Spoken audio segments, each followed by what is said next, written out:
Hello guys, welcome to another new video. আজকের এই ভিডিওতে আপনি দেখতে পাবেন কিভাবে SKHUR এর প্রজেক্টগুলোকে অ্যান্ড্রয়েড স্টুডিওতে কনভার্ট করা যায় এবং অ্যান্ড্রয়েড স্টুডিওতে কিভাবে বাকি কাজগুলো কমপ্লিট করা যায় কিংবা সমস্ত এররগুলো ফিক্স করে কিভাবে আপনি SKHUR এর প্রজেক্টগুলোকেই একটি ভালো একটা অ্যান্ড্রয়েড স্টুডিওর প্রজেক্টে কনভার্ট করতে পারবেন এরর ফ্রি এবং কমপ্লিটলি ওয়ার্কেবল বা যেটা একদম সম্পূর্ণ কাজ করে এরকম একটা অ্যাপ্লিকেশনসকে কিভাবে আপনি তৈরি করবেন সেই সমস্ত কিছু এই ভিডিওতে দেখানো হবে। এই ভিডিওটা মূলত আমি আমার একটা পার্সোনাল প্রজেক্টকে বিল্ড করার সময় মূলত রেকর্ড করেছিলাম, যেটার ভয়েস ওভার আমি পরবর্তীতে করেছি। এই জন্য হয়তো ভিডিওটা অনেক লম্বা হতে পারে। আর এই ভিডিওটাতে আপনি কমপ্লিট একটা প্রসেস দেখতে পাবেন যে কিভাবে SKHUR থেকে অ্যান্ড্রয়েড স্টুডিওতে আমরা অ্যাপ্লিকেশনকে নিয়ে যেতে পারি বা সোর্স কোডগুলোকে নিয়ে যেতে পারি এবং সেখান থেকে কিভাবে বিল্ড করতে পারি। তো এখানে আপনি যেটা দেখতে পাচ্ছেন এখন এই মুহূর্তে স্ক্রিনে, সেটা হলো SKHUR এর যে অ্যাপ্লিকেশনসটি সেটা আমার কম্পিউটারে ইনস্টল করা আছে, যার জন্য আপনি এরকম একটা ইন্টারফেস দেখতে পাচ্ছেন। আমি রিসেন্টলি অ্যান্ড্রয়েড যে সাবসিস্টেম আছে সেটা ব্যবহার করছি উইন্ডোজ 11 এর ক্ষেত্রে। তো উইন্ডোজ 11 এর মধ্যে আমি সাবসিস্টেম ইউজ করছি। আর এখানেই মূলত আমি পুরো প্রজেক্টটা আপনাকে দেখাচ্ছি। তো এখানে দেখতে পাচ্ছেন আমি এই মুহূর্তে এখন আমার মোবাইল ফোনের যে ডিরেক্টরি আছে বা মোবাইল ফোনের যে মেমোরি আছে, ইন্টারনাল স্টোরেজ, সেখানে গিয়েছি এবং সেখান থেকে আমরা যে এক্সপোর্ট সোর্স সেটা আমি নিয়ে নিয়েছি। এখানে আমি জাস্ট কাট করব বা কপি করে আমি ডেস্কটপে নিয়ে আসব। যাদের কাছে কম্পিউটার আছে তারা আসলে এই প্রসেসগুলো ফলো করতে পারেন।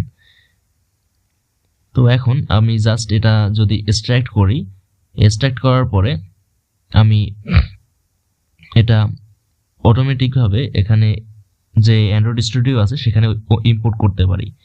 তো সেখানে ইম্পোর্ট করলে আসলে দেখা যাবে যে আমাদের এখানে বেশ কিছু বিষয় আছে যেগুলো একটু চেঞ্জ করতে হবে, যেমন গ্রিডল ভার্সন। এটা যদি আমি লেটেস্ট ভার্সনে ইউজ করি তাহলে এটা অনেক ভালো হয়, কিন্তু SKHUR আসলে অনেক পুরনো গ্রিডল ভার্সনটা ব্যবহার করে, যার জন্য আসলে অনেক সময় বিল্ড প্রবলেম হতে পারে বা অন্য কিছু এরকম সমস্যা সৃষ্টি হতে পারে। তো আমরা এটাকে এক্সট্রাক্ট করে নিলাম। এক্সট্রাক্ট করে আমি এখানে এখন অ্যান্ড্রয়েড স্টুডিওটা ওপেন করব। তো এখানে দেখতে পাচ্ছেন আমরা আরও একটা অ্যাপ কিন্তু ওপেন করেছি, যেটার নাম হলো এলিফ্যান্ট ল্যাব। এলিফ্যান্ট ল্যাব মূলত নামকরণ করা হয়েছে গ্রিডল ফিক্স এর একটা অ্যাপস হিসেবে। SKHUR এ যখন আমরা কোনো প্রজেক্ট বিল্ড করি তখন সেখানে গ্রিডল সাইন কিন্তু হয় না, সেটা কিন্তু আসলে অন্যভাবে বিল্ড হয়। তো এটাকে গ্রিডল ভার্সনে কনভার্ট করার জন্য মূলত ওই অ্যাপ্লিকেশনসটা আমরা ইউজ করি। তো আসলে আপনি দেখতে পাচ্ছেন যে এখানে কিভাবে আমরা এক্সপোর্ট করতে পারি। তো আমরা জাস্ট এক্সপোর্ট প্রজেক্টে ক্লিক করবো, এরপরে সোর্স কোড এক্সপোর্টে ক্লিক করলে আমাদের এক্সপোর্টের যে সোর্স কোডটা আছে সেটা আমরা পেয়ে যাব এবং সেটা আমরা ডাইরেক্টলি এক্সট্রাক্ট করতে পারি। তো এখান থেকে আমরা কাট করে চাইলে আমরা নিয়ে যেতে পারি ডেস্কটপের মধ্যে। তো এই ছিল আসলে কিভাবে আপনি এক্সপোর্ট করবেন SKHUR এর মধ্যে থেকে সোর্স কোড কিভাবে এক্সপোর্ট করা হয় সেটা। তো এখানে আমরা জাস্ট এখান চাইলে এক্সপোর্ট করে দিতে পারি। তো আমি এখানে স্কিপ করে দিচ্ছি, কারণ অলরেডি আমি আমার যে মোবাইল ফোন আছে বা অ্যান্ড্রয়েড ফোন আছে সেখান থেকে কিন্তু এক্সপোর্ট করে ইতিমধ্যে আপনাকে ফাইলটা এখানে কপি করে নিয়ে এসেছিলাম, আপনারা হয়তো দেখেছেন। তো এই যে ফাইলটা, এটা আমরা আসলে একটা এখন উইন্ডোজ সাবসিস্টেম যেটা আছে WSA, Windows subsystem for Android, এটাকে আমরা ওপেন করলাম। ওপেন করার পর এখানে আমরা জাস্ট এটাকে একটু এই যে ফাইলটা আছে যেটা আমরা এক্সপোর্ট করেছিলাম সোর্স কোড, সেটা আসলে আমি এখানে নিয়ে নেব কপি করে বা মুভ করে, যাই হোক। তো এখানে আমি এগুলো কেন দেখাচ্ছি, আমি জাস্ট এগুলো আমি অ্যান্ড্রয়েড ফোনেও করতে পারতাম। তো সেক্ষেত্রে আমাকে আলাদাভাবে স্ক্রিন রেকর্ড করতে হতো এবং এডিট করতে হতো। তো এই জন্য মূলত আমি মোবাইল ফোনের যে সমস্ত ফাংশন বা অ্যাপসগুলো আছে সেগুলো আমি উইন্ডোজের ভেতরে বা কম্পিউটারের মধ্যে দেখাচ্ছি, যাতে আপনারা একটা বড় স্ক্রিন দেখতে পান এবং স্পষ্টভাবে আপনারা ক্লিয়ারলি বিষয়টা বোঝেন। তো এই জন্য মূলত এখানে দেখানো হচ্ছে। তো এইগুলো আসলে মোবাইল ফোনের ভিতরে করে ডাইরেক্টলি এখানে এক্সপোর্ট করা যায়। তো যেহেতু আমি আমার নিজস্ব একটা প্রজেক্ট এখানে বিল্ড করছি, টোটালি প্রায় $150 একটা ক্লায়েন্টের প্রজেক্ট, সেটা আসলে আমি এখানে বিল্ড করছি। তবে এটার কারণ আছে, আমি সাধারণত ক্লায়েন্টের প্রজেক্টগুলো অ্যান্ড্রয়েড স্টুডিওতে কমপ্লিট করি। তবে কিছুদিন আগে আসলে এই প্রজেক্টটা আসলে হাতে নিয়েছিলাম। আর এখানে যে প্রজেক্টের জন্য বিল্ড করার জন্য আসলে আমার পিসি আমার সাথে ছিল না, সেক্ষেত্রে মানে আমি বাসায় ছিলাম না, সেক্ষেত্রে আমি কি করেছি, আমি স্কেচওয়ার এর মাধ্যমে পুরো প্রজেক্টের প্রোটোটাইপটা বিল্ড করেছি। এরপরে প্রোটোটাইপের স্ক্রিনশট পাঠানো হয়েছে, এরপরে আসলে পুরো সোর্স কোডটা এখন ভাবছি যে আসলে পুরো সোর্স কোডটা আবার পুনরায় বিল্ড না করে স্কেচওয়ার থেকেই জাস্ট ইম্পোর্ট করে নিই। তো এই জন্য মূলত স্কেচওয়ার থেকে অ্যান্ড্রয়েড স্টুডিওর যে সোর্স কোড আছে সেখানে কনভার্ট করব। তো বেসিক্যালি আমাদের যে স্কেচওয়ার অ্যাপটি আছে এটা আসলে আমি ব্যবহার করি, কারণ এটার মাধ্যমে অনেক সহজে প্রোটোটাইপ তৈরি করা যায়। প্রোটোটাইপ বা ডিজাইন যেটা বলে বা একটা বেসিক একটা এক্সাম্পল আমরা খুব সহজে তৈরি করে ফেলতে পারি। কিন্তু অ্যান্ড্রয়েড স্টুডিওতে যদি আমি এটা করি তাহলে দেখা যায় যে আমার অনেক প্রবলেম হচ্ছে, বা এগুলো গ্রিডল ফাইল সিঙ্ক করা, ইন্টারনেট কানেকশনের জন্য ইন্টারনেট কানেকশন স্লো হলে আবার একটু লেট হয়, ইত্যাদি ইত্যাদি আরও অনেক প্রবলেম আছে যেগুলো আসলে টেস্ট করার জন্য আলাদা ইমুলেটর সেট করা, এই সব কিছু আলাদাভাবে সেট আপ করতে হয়। তো দেখা যায় যে মোবাইল ফোনের মাধ্যমে জাস্ট যেকোনো জায়গায় বসে আসলে এই প্রোটোটাইপটা তৈরি করা যায়। এরপরে যখন আমার প্রোটোটাইপ বা ডিজাইন বা পুরো অ্যাপ্লিকেশনটা নিয়ে আমরা স্যাটিসফাই থাকি যে হ্যাঁ এভাবে করা যেতে পারে, তখন আসলে অ্যান্ড্রয়েড স্টুডিওতে গিয়ে আসলে এটা বিল্ড করা হয়। তো এখানে আপনি সোর্স কোডগুলো দেখতে পাচ্ছেন একদম বেসিক, এবং এখানে আমরা জাস্ট সোর্স কোডগুলো দেখব। তো দেখতে পাচ্ছেন এখানে সোর্স কোডের অনেকগুলো পার্থক্য আছে। এখানে আমরা এলিফ্যান্ট ল্যাব, ডান পাশে যেটা দেখতে পাচ্ছেন সেটা হলো এলিফ্যান্ট ল্যাব থেকে আসলে এক্সপোর্ট করা হয়েছে, আর বাম পাশে যেটা দেখতে পাচ্ছেন সেটা হলো স্কেচওয়ার থেকে ডাইরেক্টলি এক্সপোর্ট করা হয়েছে।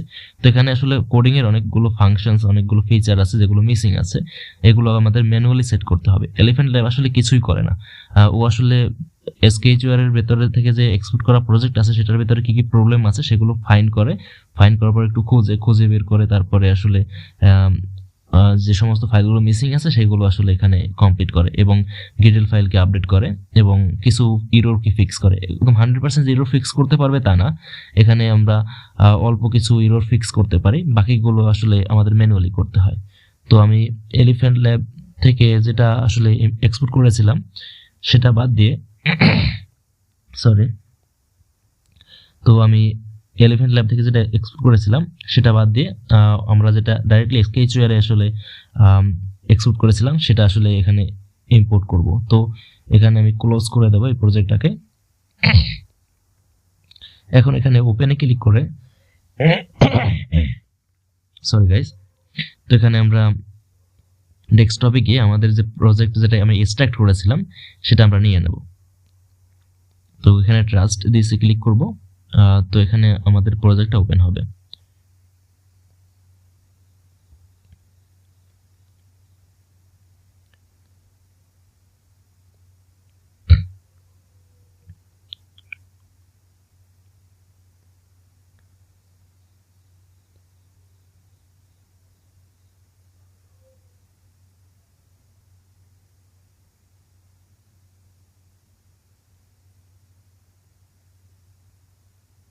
এখানে আমাদের গ্রেডেল সাইন হচ্ছে এবং অন্যান্য যে ডাউনলোড করা যে মিসিং ডাইরেক্টরিগুলো আছে বা মাই লাইব্রেরিগুলো আছে সেগুলো ক্রিয়েট হচ্ছে।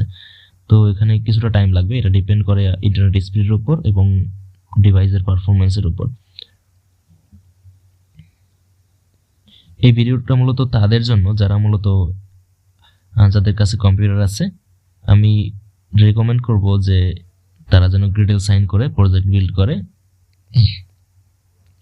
আর যাদের কাছে মোবাইল ফোন আছে শুধুমাত্র তারা অ্যান্ড্রয়েড আইডি ব্যবহার করে স্কেচওয়ার প্রজেক্টটা ইম্পোর্ট করে গ্রিডেল সাইন করতে পারে, অথবা টার্ম্যাক্সের মাধ্যমেও এটা করা যায়।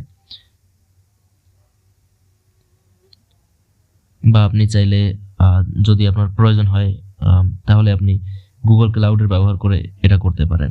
তো এখানে দেখতে পাচ্ছেন প্রজেক্টগুলো বিল্ড হচ্ছে, এটা আসলে আমাদের ফিক্স করা যে ভার্সনটা সেটা আমরা এখানে বিল্ড করেছি। আর এখানে আমরা বেশ কিছু ডেটা ফিক্স করব, তবে তার আগে এটা একবার বিল্ড করে নেব যাতে আমাদের কোনো ইরর থাকলে সেগুলো আমরা সামনে দেখতে পাই। এখানে এই এলিফ্যান্ট ল্যাব ব্যবহার করে ফিক্স করার পর অল্প কয়েকটা ইরর এখানে চলে আসে, যেমন আমাদের যে গ্রিডেল সিঙ্ক করার সময় মিসিং কিছু লাইব্রেরি থাকে সেগুলো স্কেচওয়ার চাইলে সেগুলো ঠিক করতে পারে, কারণ স্কেচওয়ারের বর্তমান যারা আসলে স্কেচওয়ার আপডেট করা নিয়ে কাজ করছে তারা আসলে চাইলে এই বিষয়গুলো ফিক্স করতে পারে। যেমন দেখতে পাচ্ছেন এখানে আমাদের SKHR বাই ডিফল্ট যে লাইব্রেরিটা এখানে ইম্পোর্ট করেছে সেটা কিন্তু এখানে খুঁজে পাওয়া যায়নি। যার জন্য আমাদের যেটা করতে হবে, আমরা মডিউলের গ্রিডল ফাইলে যাব, এরপর এখানে একটা ডিপেন্ডেন্সি অ্যাড করে নেব। আমি যেরকমটা অ্যাড করছি আপনি সেরকম অ্যাড করলে দেখবেন যে আপনার প্রজেক্ট সাইন হয়ে যাবে, গ্রিডল যে সিঙ্ক আছে সেটা কমপ্লিট হয়ে যাবে। তো এরপরে আপনি জাভা কোডে বেশ কিছু এরর থাকে, সেগুলো আপনি সলভ করতে পারেন। তবে এটা আপনার জন্য অনেক ইজি হবে যদি আপনি কোনো ধরনের লোকাল লাইব্রেরি ব্যবহার না করে প্রজেক্ট বিল্ড করেন তাহলে। কারণ লোকাল লাইব্রেরি ব্যবহার করে প্রজেক্ট বিল্ড করলে আপনাকে মনে রাখতে হবে আপনি কোন কোন গ্রিডল ফাইলগুলো কোন কোন লাইব্রেরিগুলো বা লাইব্রেরি ডিপেন্ডেন্সিগুলো আপনি ব্যবহার করছেন, সেগুলো আপনাকে নোট করে রাখতে হবে। কারণ SKHR যারা তৈরি করে তারা মূলত SKHR এর যে গ্রিডল ফাইলটা আপনি সাবমিট করেন তখন ডাউনলোড করে আসলে ARR ফাইল আছে AAR ফাইল আছে সেটা আসলে এক্সট্রাক্ট করে লোকাল লাইব্রেরিতে কনভার্ট করে দেয়, আসলে আমরা যেটাকে লোকাল লাইব্রেরি বলে জানি। তো এই লাইব্রেরিতে কনভার্ট করার পরে মূলত আমরা SKHR সেটা ব্যবহার করতে পারি। কিন্তু অ্যান্ড্রয়েড স্টুডিওতে সেরকম হয় না, কারণ অ্যান্ড্রয়েড স্টুডিওতে আপনি ডাইরেক্টলি মডিউল ব্যবহার করতে পারেন, এবং আপনি যদি ওইরকম লোকাল লাইব্রেরি ব্যবহার করতে চান অ্যান্ড্রয়েড স্টুডিওতে তাহলে দেখা যায় যে আমাদের অনেক কিছু কনফিগার করতে হবে, অনেক ঝামেলা আসলে। তো এই জন্য আপনাকে মনে রাখতে হবে এই যে ডিপেন্ডেন্সির লিঙ্ক আছে বা ডিপেন্ডেন্সির নামগুলো আছে সেগুলো আপনাকে মনে রাখতে হবে যে আপনি কোন কোনগুলো ইম্পোর্ট করেছিলেন, কোন ভার্সনের ইম্পোর্ট করেছিলেন। কারণ যখন আপনি প্রজেক্টকে সোর্স কোডে কনভার্ট করবেন তখন দেখা যায় যে এগুলো আসলে আপডেট হয় না। পুরনো যে SKHR ছিল সেখানে আপডেট হতো, তবে বর্তমান যে লেটেস্ট ভার্সন বলেন সেখানে আসলে এটা হয় না। কারণ এখানে আসলে তারা ফ্রন্ট এন্ড কিছু ডেভেলপমেন্ট নিয়ে কাজ করে, যেমন SKHR এর ডিজাইন বর্তমানে অনেক আপডেট করছে, তারপরে SKHR এর নতুন কিছু ফিচার আপডেট করেছে, কিছু লাইব্রেরি আপডেট করেছে, কিন্তু দেখা যায় যে ডিপেন্ডেন্সি অ্যাড করার সময় তারা আসলে এই বিষয়গুলো মিসিং থাকে, তারা আসলে এটা কমপ্লিট করে না।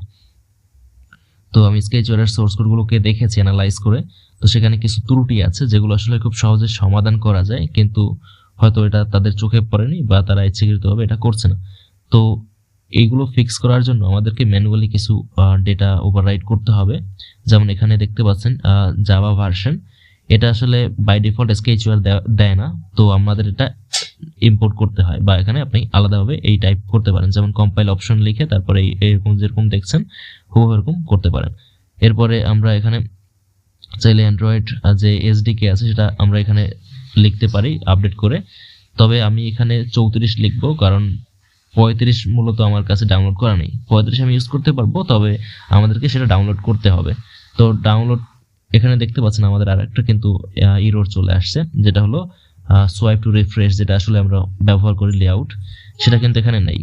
এটা কিন্তু SKHR বাই ডিফল্ট কিন্তু ইউজ করে, কিন্তু এখানে আসলে গ্রিডলে সেটা দেওয়া উচিত ছিল, কিন্তু সেটা আসলে গ্রিডল যে ডিপেন্ডেন্সি সেখানে কিন্তু ইন্ডেক্স হয়নি।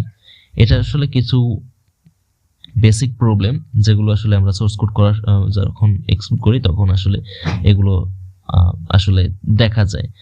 এগুলো আসলে কমন, খুবই কমন। এগুলো আসলে আমরা চাইলেই ফিক্স করে নিতে পারি SKHR এর মধ্যে, বা SKHR যারা ডেভেলপ করছে তারা কিন্তু চাইলে পারে, কিন্তু এগুলো আসলে কমপ্লিট করা হয়নি, আর এগুলো হয়তো তাদের চোখে পড়েনি, নয়তো বা তারা ইচ্ছাকৃতভাবে করেনি, যেটা আসলে আমি বলেছিলাম। তো এখানে আমরা ভার্সন 1 ব্যবহার করব 1.1.0। তো এটা ব্যবহার করার পর আমরা জাস্ট এখানে বিল্ডে ক্লিক করব, তারপরে আমরা কিছু প্রবলেম দেখতে পাবো। তো এখানে যে প্রবলেমটা হচ্ছে সেটা হলো আমাদের যে SDK সেটা আসলে এখানে ডাউনলোড করা নেই, ডাউনলোড করতে হবে। তো এর জন্য আমাদের দেখতে পাচ্ছেন এখানে 35 আমাদের কাছে নাই, তো এখানে আমরা 34 ব্যবহার করব। আপনি চাইলে ডাউনলোড করেও নিতে পারেন, জাস্ট ওয়ান ক্লিকে আপনি SDK ম্যানেজারে গিয়ে ডাউনলোড করে নিতে পারেন। তো আমার এখানে ইন্টারনেট কানেকশন ওপেন করতে হবে, এরপরে জাস্ট আমি ডাউনলোড ক্লিক করে ডাউনলোড হয়ে যাবে। তো আসলে এটা অনেক বড় ফাইল, যার জন্য আমি ডাউনলোড করছি না আপাতত, আমি 34ই আসলে এখানে রাখছি SDK। তো এখানে আমি দেখতে পাচ্ছেন আপনি এখানে কিছু ডেটা আসলে ডাউনলোড হবে। তো আমি যখন এই ভিডিওটা রেকর্ড করছিলাম তখন আসলে আমার ইন্টারনেট কানেকশন ডিসকানেক্ট হয়ে গেছিল, যেটা আসলে আমি বুঝতে পারিনি। পরবর্তীতে আমি কয়েকবার ট্রাই করার পর আমি দেখতে পেলাম যে আসলে ইন্টারনেট কানেকশন এখানে নেই। তারপরে কিন্তু আমি ইন্টারনেট কানেকশন ওপেন করে তারপরে এখানে পুরো বিষয়টি এখানে আবার বিল্ড করেছিলাম। তো এখানে আপনি সবার ডানে একদম নিচে দেখতে পাবেন যে কুড নট এখানে কিছু এরর চলে আসছে। তো এখানে আসলে এগুলো ফাইন্ড করতে পারছিল না, কারণ এখানে ইন্টারনেট কানেকশনটা অফ ছিল। তো এখানে আমাদের আরো কিছু এরর চলে আসছে, দেখতে পাচ্ছেন কালার সারফেস। এখানে আসলে এই যে এই আর এর মিনিং হলো কি আমাদের যে মেইন যে প্যাকেজ, সেই প্যাকেজের আন্ডারে যে .r ক্লাস থাকে, সেই ক্লাসটা মূলত এখানে ইম্পোর্ট করা হয়েছে, কিন্তু আসলে এটা ভুল। এখানে আমাদের অ্যান্ড্রয়েডের মেটেরিয়ালের যে সারফেস, কালার সারফেস, সেটা আমরা এখানে ইম্পোর্ট করেছি। কারণ কালার সারফেস নামের আমাদের প্রজেক্টে স্কেচওয়্যারের মধ্যে বাই ডিফল্ট কোনো ধরনের কালার থাকে না। তবে মেটেরিয়াল লাইব্রেরি ইউজ করলে সেটা আসলে আমাদের কালারকে এখানে ইম্পোর্ট করতে হয়। তবে এখানে আমাদের প্যাকেজ নেম ভালোভাবে লিখতে হবে। আমরা ইম্পোর্টে কি ইম্পোর্টও করতে পারি, তাহলে এটা আসলে এররটা চলে যাবে। তবে দেখা যায় যে প্যাকেজ নেম ইম্পোর্ট করলে দুইটা আসলে কনফ্লিক্ট হয়, দুইটা আর ক্লাস যে থাকে, যেমন মেইন প্রজেক্টের আর ফাইল বা আর ক্লাস এবং মেটেরিয়ালের যে আর ক্লাস, এই দুটার মধ্যে আসলে কনফ্লিক্ট হয়। আসলে দুটার মধ্যে কনফিউশন তৈরি হয় যে আসলে কোনটা ওরা পিক করবে। তখন দেখা যায় যে একটা পিক করে, একটা পিক করে না, তখন এররটা আরো বেশি আসে। তো এই জন্য আমরা এখানে এইভাবে লিখে দিই যে মেটেরিয়াল কালারগুলো এর সামনে পুরো ক্লাস ফাইলটা লিখে দেই, যাতে কোনো কনফিউশন না থাকে। এরপরে এই যে প্রবলেমগুলো, এখানে একই প্রবলেম, যে আমাদের যে সিম্বল আছে বা আমরা যে আর যে ডিফাইন করেছিলাম এখানে ক্লাস, সেটা আসলে খুঁজে পাওয়া যাচ্ছে না, যার জন্য আসলে এখানে এরর চলে আসছে। এখানে দেখতে পাচ্ছেন। তো এখানে আমরা জাস্ট পুরো ক্লাসটাই লিখে দেব, যেমন কম ডট, এরপরে গুগল বা আমরা যে পুরো যে লাইব্রেরিটা ইউজ করছি সেই লাইব্রেরিটা এখানে লিখব, এরপর অ্যান্ড্রয়েড, এরপর মেটেরিয়াল, এরপরে .r। তো এখন আমাদের এররটা চলে যাবে। তো এইভাবে আসলে 2-3টে এরর চলে আসে যদি আমরা এলিফ্যান্ট ল্যাব ব্যবহার করি। এলিফ্যান্ট ল্যাব আসলে আমার নিজেরই তৈরি করা, যেটা আসলে স্কেচওয়্যারের প্রজেক্টকে ফিক্স করার জন্য আমি ব্যবহার করি। এখন আমরা এখানে চাইলে অ্যাপের আইকন চেঞ্জ করে নিতে পারি। তো আমরা ম্যানিফেস্টে চেক করব কোনো এরর আসে কিনা। তো এররগুলো আসলে চেক করার পরে আমরা চাইলে বিল্ড করতে পারি। তো আমরা এখানে বিল্ড করছি। তো এখানে আমাদের যে অ্যাপ আছে সেটা এখানে ওপেন হচ্ছে।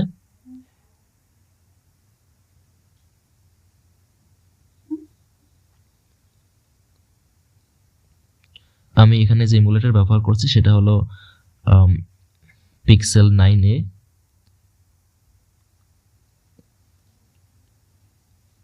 এখানে দেখতে পাচ্ছেন আমাদের ইন্টারনেট কানেকশন, আসলে আমরা যে লিংক ব্যবহার করেছি এখানে, সেই লিংকটা হলো একটা লোকাল হোস্টের লিংক, যেটা আসলে সার্ভারটা ওপেন করা নেই, যার জন্য এখানে সামথিং রং একটা এরর দেখা যাচ্ছে। এবং এররটার মধ্যে যে অ্যানিমেশনটা আপনি দেখতে পাচ্ছেন সেটা কিন্তু একটা লটি ফাইল, লটি অ্যানিমেশনের মাধ্যমে আসলে এটা তৈরি করা হয়েছে। আসলে এই যে প্রজেক্টটা খুব সিম্পল দেখা যাচ্ছে, কিন্তু আসলে এর যে ব্যাকএন্ডে আসলে সমস্ত কাজ করা হয়েছে। এখানে এর ব্যাকএন্ডে বা ভেতরে যে প্রোগ্রামিং গুলো অনেক কমপ্লেক্স, তবে উপরের সামনের যে ইউআই ডিজাইন গুলো আছে সেগুলো খুবই সিম্পল। এখানে সম্পূর্ণ একটা নেটিভ ফিল দিতে পারে এরকম একটা ওয়েব ডিজাইন, যাতে এখানে রেন্ডার হয়, সেই জন্য কাস্টম ওয়েব রেন্ডার মেশিন এখানে ইউজ করা হয়েছে, বা যে ওয়েবসাইট রেন্ডারিং এর জন্য যে ওয়েব ভিউ আছে সেটা আসলে এখানে কাস্টমাইজ করা হয়েছে এবং কাস্টম একটা ইঞ্জিন ব্যবহার করা হয়েছে। তো এখানে আসলে কিছু এরর আসছে দেখতে পাচ্ছেন। এখানে আসতে পারে, মাঝে মধ্যে আসে, এটা আমি দেখি, কারণ সেটা হলো ইউজ ফিচার। এখানে আমাদের লিখতে হবে ক্যামেরা অ্যাক্সেসের জন্য বা হার্ডওয়্যারের জন্য আমরা এখানে ইউজ ফিচার লিখব। তো অনেক সময় দেখা যায় যে স্কেচওয়্যারে যে ক্যামেরা ইম্পোর্ট হয় সেটা আসলে ইউজ পারমিশন লিখে আসে। তো অনেক সময় এটা একটু এরর দেয়, আবার অনেক সময় দেয় না। তো আমার এইখানে এই প্রজেক্টে দিচ্ছিল না, তবে আমি এটা ফিক্স করে নিলাম। এখানে অ্যানিমেশনটা আপনি ক্লিয়ারলি দেখতে পাচ্ছেন, কারণ আমি জুম করেছি এটা। তো এখানে আমরা চাইলে কোনো কিছু সলভ করতে পারি বা এরকম সার্চ করতে পারি, যখন আমরা কোনো ডেটা আমাদের প্রয়োজন হবে বা কোনো এরর আসবে তখন আমরা এখানে সার্চ করতে পারি। তো আমি যে কাজটি করব, এখানে আমার যে ওয়েবসাইট আছে পোর্টফোলিও, সেখানে আমি জাস্ট হিট করব। হিট করার পর এই লিঙ্কটাকে আমি কপি করে নেব, কোনো একটা লিঙ্ক আমার ওয়েবসাইট থেকে অথবা আমার পুরো ওয়েবসাইটে আমি এখানে লিঙ্কটা কপি করে নিতে পারি। এটা আসলে ফ্রিতে আমি হোস্ট করা, এই জন্য আসলে আপনি লিঙ্কটা এরকম দেখতে পাচ্ছেন। তো এখানে আমি জাস্ট এটা কপি করে নেব।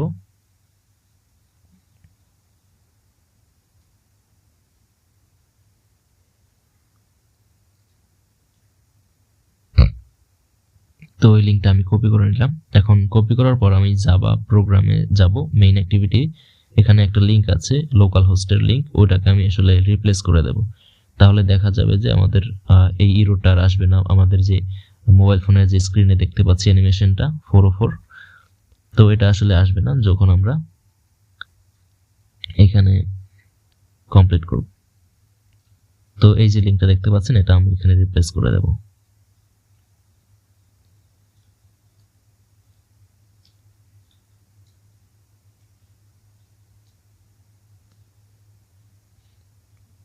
তো আমরা যখন কপি করেছিলাম তখন বাই ডিফল্ট আমাদের সাথে HTTPS চলে আসছে, যার জন্য আমরা এক্সট্রা যে HTTPS আছে সেটা কেটে দেব।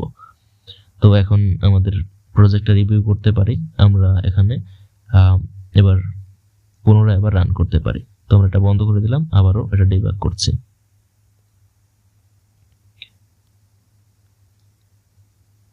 এটা কিছুটা সময় লাগবে, এটা ডিপেন্ড করে আসলে আপনার প্রজেক্টটা কত বড় তার উপর। যদি প্রজেক্টের প্রোগ্রামিং অনেক বেশি থাকে, অনেক কমপ্লেক্স থাকে, একটু টাইম বেশি লাগবে ডিবাগ হতে। এটা মূলত অ্যাপ্লিকেশনটাকে পুনরায় আবার রান করায়। তো দেখতে পাচ্ছেন এটা আবার ওপেন হয়ে গেছে।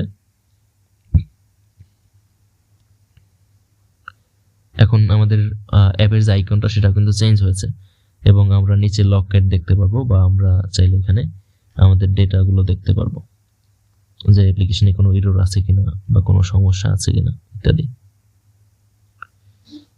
তো স্ক্রিনটা আমি একটু বড় করে রাখি যাতে আসলে আপনার ক্লিয়ারলি ভিজিবল হয়। তো দেখতে পাচ্ছেন আমাদের যে অ্যাপটা আছে সেটা কিন্তু কমপ্লিটলি এখানে রেডি হয়ে গেছে।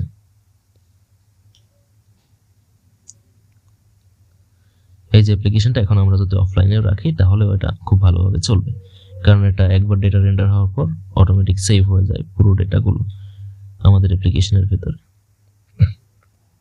এখানে আরো বেশ কিছু যে ফিচার আছে সেগুলো ফিক্স করতে হবে, এরপরে বাকি কাজগুলো আমরা চাইলে অ্যান্ড্রয়েড স্টোরিতে করতে পারি। তো এখানে দেখতে পাচ্ছেন আমাদের যে অ্যাপ্লিকেশনসটা আছে পুরোপুরি এখানে রেডি হয়ে গেছে। এখন আমরা চাইলে এটা আমরা এক্সপোর্ট করতে পারি, আমরা যে কোনো ফাইল বা আমরা যে কোনো ভাবে এক্সপোর্ট করতে পারি, এপিকেস অথবা অ্যান্ড্রয়েড বান্ডিল ফাইল, অথবা আমাদের চাইলে এপিকে যে ফাইলটা আছে সেটা আমরা চাইলে এখান থেকে এখন এক্সপোর্ট করতে পারি। এই জন্য আমাদের 3 লাইনে ক্লিক করতে হবে। এরপরে আমরা এখানে বিল্ড অপশনে যাব, বিল্ড অপশনে যাওয়ার পরে আমরা এখানে জেনারেট বান্ডিল অ্যান্ড এপিকে বা এখানে ক্লিক করব। এরপরে আমরা বান্ডিল সিলেক্ট করতে পারি বা এপিকে সিলেক্ট করতে পারি। আমি এই প্রজেক্টের জন্য এপিকেটা সিলেক্ট করব। এখন এখান থেকে আমি নতুন একটা কি স্টোর তৈরি করব। কি স্টোর আপনি যেরকম SKHUR তৈরি করেন ওই একই রকম কাজ, জাস্ট পাথ সিলেক্ট করে আর এখানে আপনি আপনার কি স্টোরটাকে রেখে তারপরে এখানে ওকেতে ক্লিক করেন। এখানে নাম লিখতে হবে আগে আপনাকে। তো নাম লেখা কমপ্লিট হয়ে গেলে এখানে আপনার একটা কি স্টোর তৈরি হবে। সেই কি স্টোরটা আপনি ক্লায়েন্টকে সেন্ড করতে পারেন। এখানে পাসওয়ার্ড লিখতে হবে, এরপর কনফার্ম পাসওয়ার্ড, এরপর অন্য সমস্ত পাসওয়ার্ড এবং ডেটাগুলো ফিল করে আপনি জাস্ট ক্রিয়েটে ক্লিক করতে পারেন। আমি এক্সাম্পল হিসেবে আপনাদের দেখানোর জন্য মূলত এখানে কিছু ডামি পাসওয়ার্ড দিচ্ছি, যেটা আসলে খুব ইজি, যেটা আমি আপনাদের দেখানোর জন্য 1 থেকে 6 পর্যন্ত দিচ্ছি আর কি।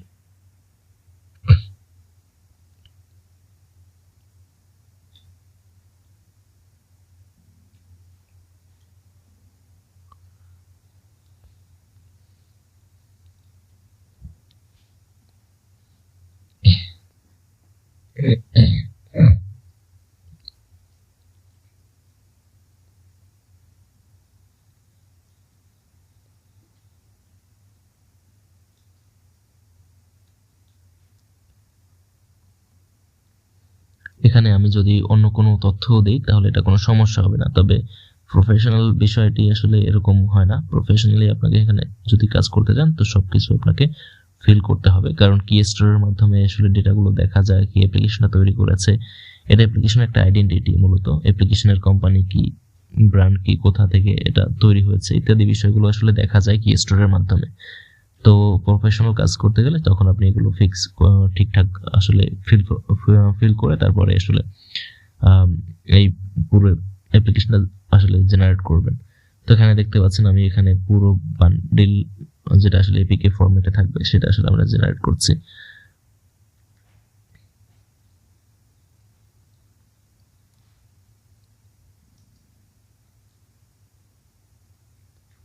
এখনো যদি আমাদের কোনো এরর আসে বা কোনো প্রবলেম আসে সেটা আমরা ফিক্স করতে পারবো।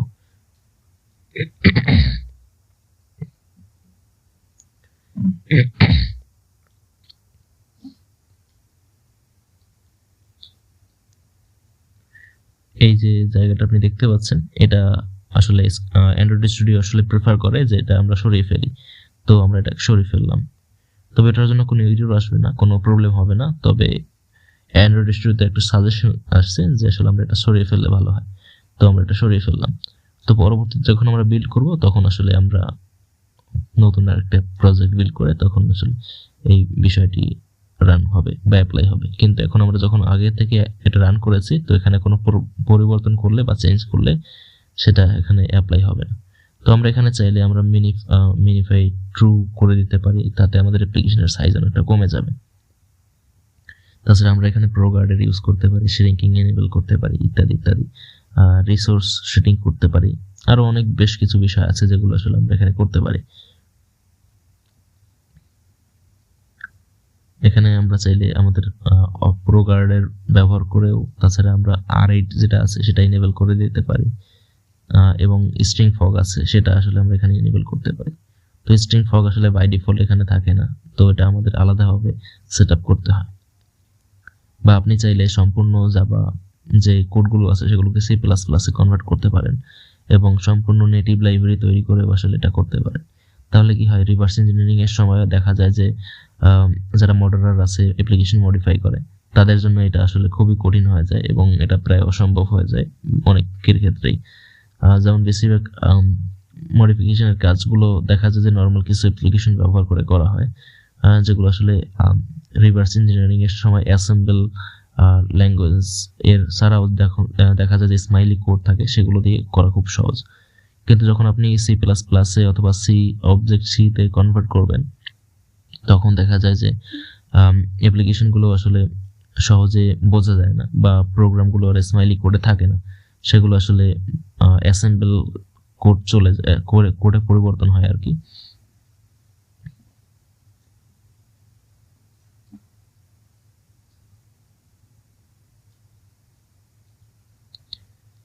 এখানে যদি আপনি কোনো প্রবলেম হয় বা কোনো কিছু আপনি যদি না জানেন, যদি নতুন ইউজার হয়ে থাকেন তাহলে এভাবে আপনি সার্চ করতে পারেন। জাস্ট কোনো প্রবলেম হলে আপনি গুগলে সার্চ করতে পারেন, ইজি টু আন্ডারস্ট্যান্ড। তবে হ্যাঁ, এইচওআর এর মধ্যে আসলে এত বেশি রিসোর্স নাই যে আপনি সার্চ করে আসলে সেগুলো পাবেন। তো এগুলোর জন্য আপনাকে ডেডিকেটেড কোনো ভিডিও দেখতে হবে অথবা ডেডিকেটেড কোনো ইনফরমেশন বা আর্টিকেল পড়তে হবে, যেগুলো আসলে এইচওআর এর উপরে ডিপেন্ড করেই তৈরি করা। তবে অ্যান্ড্রয়েড স্টুডিও যেহেতু অনেকে ব্যবহার করে, এর রিসোর্স অনেক আছে যেখানে আপনি সার্চ করে আসলে আপনি খুব সহজেই পাবেন। তো এই জন্য আমি এখানে সার্চ করে আপনাকে দেখালাম যে অ্যান্ড্রয়েড স্টুডিওতে যদি আপনি কোনো সমস্যায় পড়েন বা কোনো প্রবলেম হয় তাহলে আপনি গুগলের বা অ্যান্ড্রয়েড স্টুডিওর যে অফিসিয়াল সাইট আছে সেখানেও যেতে পারেন। যেমন অ্যান্ড্রয়েড এখানে দেখতে পাচ্ছেন developers.com বা এরকম ওয়েবসাইটগুলোতে আপনি যেতে পারেন। এখানে বেশ কিছু ইউরো আসছে দেখতে পাচ্ছেন, তবে এটা কোনো প্রবলেম না। আমাদের প্রয়োজনীয় যে লাইব্রেরিগুলো আছে সেগুলো এখানে ডাউনলোড হচ্ছে অ্যাপ্লিকেশন পুরোপুরি বিল্ড হওয়ার জন্য। এখানে আসলে অ্যান্ড্রয়েড স্টুডিওতে টাইম অনেক লাগে, অনেক বেশি লাগে স্কেচওয়ার এর তুলনায়। এতক্ষণে হয়তো আমরা 10 বার ডেভেলপ করতে পারতাম, কোনো একটা অ্যাপ্লিকেশন এক্সপোর্ট করতে পারতাম। তবে এটা আসলে অ্যান্ড্রয়েড স্টুডিওর ক্ষেত্রে অনেক বেশি টাইম লাগে, কারণ ওরা আসলে রিয়েল টাইমে ডেটাগুলো ডাউনলোড করে, নিউ আপডেট ডেটাগুলোকে চেক করে, এরপরে আসলে কাজগুলো করে। তো এখানে দেখা যায় যে অনেক টাইম লাগে।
এখানে আমাদের বিল্ড সাকসেসফুল হয়েছে। এখন আমরা চাইলে এখান থেকে আমাদের যে প্রজেক্ট আছে সেটা আমরা আবারও বিল্ড করতে পারি, কারণ আমরা প্রজেক্টে কিছুটা চেঞ্জ করেছিলাম এবং কি বিষয়গুলো চেঞ্জ করেছিলাম সেগুলো আমরা দেখে পরবর্তীতে আমরা এখানে আবারও এটাকে সাইন করতে পারি এবং আবারও এটাকে বিল্ড করতে পারি। তো আসলে আমি এখানে কাজ করেছিলাম এবং র্যান্ডমলি আমি ভিডিওটা করেছি, যার জন্য আসলে প্রয়োজনীয় অনেক তথ্য এখানে আপনি দেখতে পাবেন। তবে আশা করি সেই বিষয়গুলো আপনাদের বুঝতে সুবিধা হবে যে আসলে কিভাবে একটা এক্স্যাক্টলি প্রজেক্ট বিল্ড করা হয়। আমি এখানে কিছুটা মেমোরি বাড়িয়ে দিচ্ছি যাতে মেমোরি ইস্যু না আসে। তো যেহেতু আমার এখানে র্যাম আছে প্রায় 16 জিবির মতো, তো আমরা এখানে সেটা ইউজ করতে পারি। আমরা এটাকে আবারও ওপেন করব অ্যান্ড্রয়েড স্টুডিওকে। তো দেখা যাচ্ছে যে এখানে এটা ওপেন হতে একটু টাইম লাগবে, কয়েক সেকেন্ড সময় লাগে।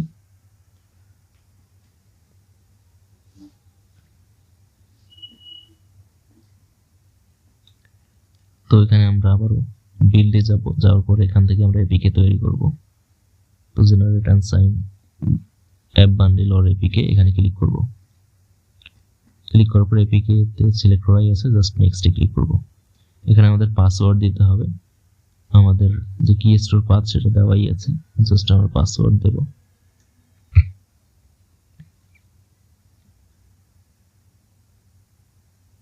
এরপর রিমেম্বারে ক্লিক করব যাতে পরবর্তীতে আবার সাইন করতে হলে আমাদের মনে থাকে। তো এখান থেকে আমরা ডিবাগ অথবা রিলিজ দুটোর মধ্যে একটা আসলে সিলেক্ট করতে পারি। তো যেহেতু আমরা রিলিজ করব বা আমরা ফাইনাল সাবমিট করব, সেক্ষেত্রে ডিবাগ ইনফরমেশনগুলোকে সরিয়ে দেওয়াই ভালো। তো তখন আমাদের এক্সট্রা ইনফরমেশনস এখানে থাকবে না। তো এই জন্য আমরা রিলিজে ক্লিক করব যাতে আসলে আমরা রিলিজ করতে পারি।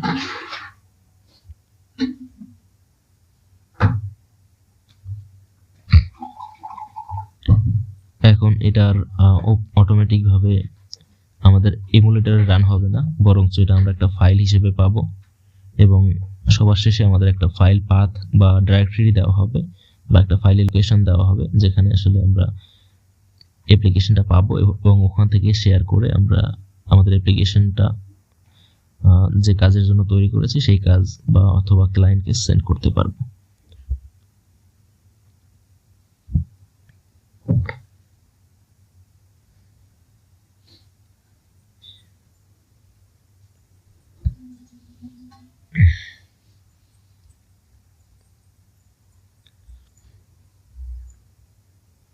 এখানে দেখতে পাচ্ছেন আমার এখানে আপডেট আসছে, আমরা চাইলে আপডেট করতে পারি, তবে আমরা স্কিপ করবো আপডেটটাকে, কারণ আপাতত এটা প্রয়োজন নেই আমার জন্য। তো এখানে দেখতে পাচ্ছেন একটা এরর আমরা দেখতে পাচ্ছি। আমরা এরর উপরে ক্লিক করলে তাহলে ওই লাইনে আমাদের নিয়ে যাবে এবং ওই লাইনে কি আমরা দেখতে পাবো। তো এখানে আসলে যে প্রবলেমটা হচ্ছে সেটা হলো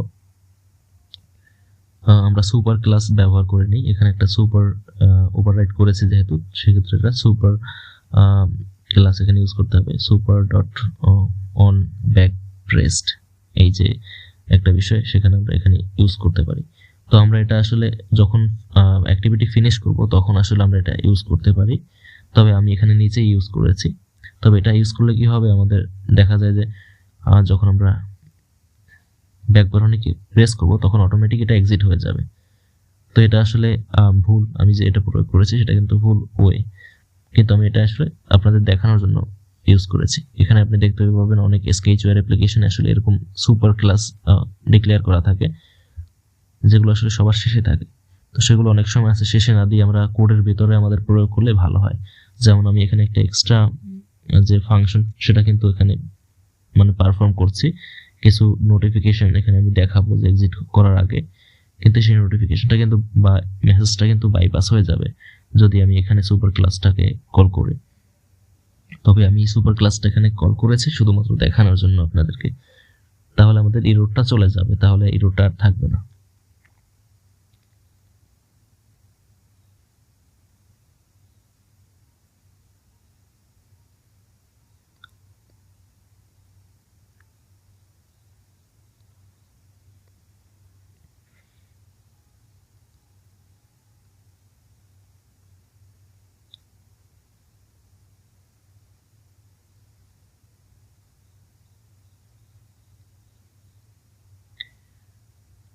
এখানে আমি কোড অ্যানালাইজারকে ওপেন করেছিলাম। তো সেখান থেকে আপনি কোড চাইলে অ্যানালাইজ করতে পারেন, যে কোডের মধ্যে কোনো ভুল আছে কিনা, কোনো সমস্যা আছে কিনা, কোনো কিছু চেঞ্জ করতে হবে কিনা, কোনটা করলে ভালো হয় ইত্যাদি বিষয়গুলো, ইনফরমেশনগুলো আপনি পাবেন এখান থেকে। এগুলো মূলত স্কেচওয়্যার এর মধ্যে আপনি পাবেন না, কারণ স্কেচওয়্যার ড্র্যাগ অ্যান্ড ড্রপ করে আসলে পুরো সিস্টেমটাকে ম্যানেজ করে। তো দেখা যায় যে ব্যাক এন্ডে কিছু অটোমেটেড কাজ হয়। তো অটোমেটেড যে কাজ হয় সেখানে দেখা যায় যে অনেক ভুল ত্রুটি থাকতে পারে। তবে স্কেচওয়্যারের মাধ্যমে যে আপনি কাজ করতে পারবেন না তা না, আপনি করতে পারবেন। দেখা যায় যে কিছু বিষয়কে আপনি কিছুটা ম্যানুয়ালি করবেন, যেমন অ্যাড সোর্স ডাইরেক্টলি যে অপশনটা আছে সেই অপশনটার ব্যবহার করে আপনি ম্যানুয়াল কোড করেন, তাহলে সেটা ভাব থেকে ভালো হয়। এবং প্রয়োজনে আপনি কিছু কাস্টম ব্লক নিজে তৈরি করে নেন। যেমন আমি যে স্কেচওয়্যার অ্যাপ্লিকেশনটা ব্যবহার করি প্রোটোটাইপ তৈরি করার জন্য, সেখানে দেখা যায় যে আমার অর্ধেকের বেশি ব্লগ দেখা যায় আমার নিজের তৈরি করা।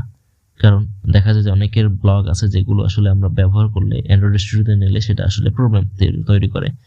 তো এই জন্য নিজের কিছু ব্লগ তৈরি করে নেবেন নিজের অনুযায়ী, বা যে বিষয়গুলো আপনার প্রয়োজন এক্স্যাক্টলি আপনি জানেন যে স্কেচওয়্যারের মধ্যে এই সমস্যাগুলো আছে, তো সেক্ষেত্রে আপনি এই কাজগুলো করতে পারেন। তবে স্কেচওয়্যারে যারা আসলে কাজ করে তারা বেসিক্যালি সবাই বলা যায় যে অধিকাংশই প্রায় 90% বিগিনার, বাকি কিছু আছে যারা ইন্টারমিডিয়েট লেভেলে আছে, এবং অল্প কিছু আছে যারা আসলে খুব প্রো লেভেলের কাজ করে। তো দেখা যায় যে আপনি তাদের থেকে যে ব্লগগুলো নেন বা সেগুলো কি কাজে ব্যবহার হয় সেগুলো আপনি হয়তো জানেন না, জাস্ট র্যান্ডমলি ইউজ করছেন, কাজ করছে এরকমই।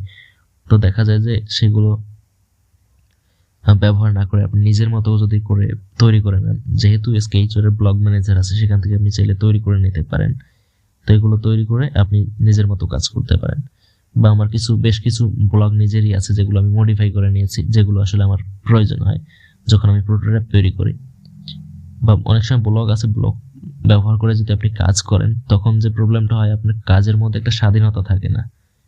স্বাধীনতা বলতে আসলে দেখা যায় যে আমরা কোডের মধ্যে এই জিনিসটা পরিবর্তন করে অন্য কিছু ব্যবহার করব, তখন দেখা যায় সেইটা হয় না। এটা আসলে অনেক প্রো লেভেলের যখন কাজ করবেন তখন আসলে প্রয়োজন হবে, বা খুব ম্যাক্স বিষয়গুলো করবেন, কোনো কাস্টম এনভায়রনমেন্ট বা এমন কিছু আসলে আছে যেগুলো আসলে দেখা যায় যে আমরা করতে চাই বা করতে পারি, তো সেখানে স্কেচের মাধ্যমে করাটা একটু মুশকিল হয়ে যায়। কারণ দেখা যায় যে আমাকে পুরো কোডগুলোকে লিখতে হয় বা কোনো কোড চেঞ্জ করতে হয়। মনে করুন ফর এক্সাম্পল আমরা কালার ব্যবহার করব, তো সেক্ষেত্রে দেখা যায় যে কালার কোড আমরা যখন সিলেক্ট করি তখন দেখা যায় যে আমরা কালার প্লেট আমাদের সামনে চলে আসে, আমরা ম্যানুয়ালি কোনো কালার সিলেক্ট করতে পারি না। ওই স্কেচের মধ্যে যে কালারগুলো দেওয়া থাকে সেগুলো আসলে আমরা ইউজ করতে হয় আমাদের। তো এরপরে যদি আমরা স্কেচের ব্লগ ব্যবহার করে দেখি, তো সেক্ষেত্রে দেখা যায় যে স্কেচের যে কাস্টম ব্লগ আছে সেগুলো ইউজ করতে হয়। সেখানে আবার আমাদেরকে হেক্স কোডে লিখতে হয়, যেমন হ্যাশ লিখে তারপরে কালার কোডগুলো লিখতে হয়। তো এইগুলো আসলে কিছু লিমিটেশনস। আবার দেখা যায় যে এই জন্য আমাদের নিজেদের কিছু প্রোগ্রাম তৈরি করে নিতে হয় বা ব্লগ তৈরি করে নিতে হয় যদি আমরা প্রফেশনালি কিছু কাজ করতে চাই স্কেচের মধ্যে। তো সেগুলো হলো আমাদের যে এক্সিস্টিং যে ব্লকগুলো আছে সেগুলোতে ইন্টিজার ক্লিক করা, ইন্টিজারের ব্যবহার করা, এরপর ইন্টিজারের মাধ্যমে আসলে আমাদের যে ইন্টিজার কোড আছে সেগুলো ইউজ করে তারপরে মূলত আমাদের কালার কোডগুলোকে ফিক্স করতে হয়। বা দেখা যায় যে অনেক ক্ষেত্রে এইগুলো আসলে প্রত্যেকবার আসলে ব্লক ম্যানেজারে গিয়ে ব্লক তৈরি করা, এরপরে কাজগুলো করা, এগুলো একটু টাইম লাগে। তবে দেখা যায় যে একবার আপনি ব্লক তৈরি করে ফেললে তারপরে পরবর্তীতে ব্লকগুলো তৈরি করতে হয় না, সেটা আসলে কাজে লাগে। তবে যখন আপনি একটু কমপ্লেক্স কাজ করবেন তখন অ্যান্ড্রয়েড স্টুডিও ব্যবহার করাটা আসলে প্রেফার করি, কারণ অ্যান্ড্রয়েড স্টুডিও অথবা মোবাইল ফোনে আছে যেমন কোড অ্যাসিস্ট বা কোড আইডি, সেটা ব্যবহার করতে পারেন। কোড আইডি মূলত অ্যান্ড্রয়েড স্টুডিওর মতোই কাজ করে, তবে সেখানে অনেক ভুল ত্রুটি হয় থাকে ইত্যাদি। তবে কোড অ্যাসিস্টের মধ্যে ভুল ত্রুটি একটু কম থাকে, কারণ সেটা আসলে স্কেচের মতোই কাজ করে। কিন্তু পার্থক্যটা হলো স্কেচওয়্যার ব্লক বেসড এবং কোড অ্যাসিস্ট হলো কোড বেসড বা এডিটর বেসড বা বলতে পারেন টেক্সট বেসড। তো এখানে আমাদের কোড করতে হয়। তো সেই সমস্ত একটু কমপ্লেক্স কাজ যখন করবেন তখন আসলে দেখবেন যে স্কেচওয়্যারের মধ্যে কাজ করতে গেলে আপনাকে বেশিরভাগ ওই কোডিংই করতে হয়। তো এখানে আসলে আমাদের এই যে প্রজেক্টটা আপনি দেখতে পাচ্ছেন আমি তৈরি করেছি, এটা এখন আমি মোবাইল ফোনে জাস্ট কপি করে নিয়ে যাচ্ছি। তো এই যে অ্যাপ্লিকেশনটা, এটার আসলে বলতে পারেন 90%, একদম 90% যেটা আসলে আমি প্রোগ্রাম করেছি বা লিখছি, জাস্ট কোড করছি অ্যাড সোর্স ডাইরেক্টলি ব্যবহার করে। তো আজ এ পর্যন্তই। যারা এই ভিডিওটা দেখেছেন কমপ্লিটলি তাদেরকে ধন্যবাদ। যদি এই বিষয়ে ডেডিকেটেড ভিডিও চান তাহলে কমেন্টে বলবেন, আমি ভিডিওগুলো তৈরি করে দেব খুব শর্ট ফর্মে।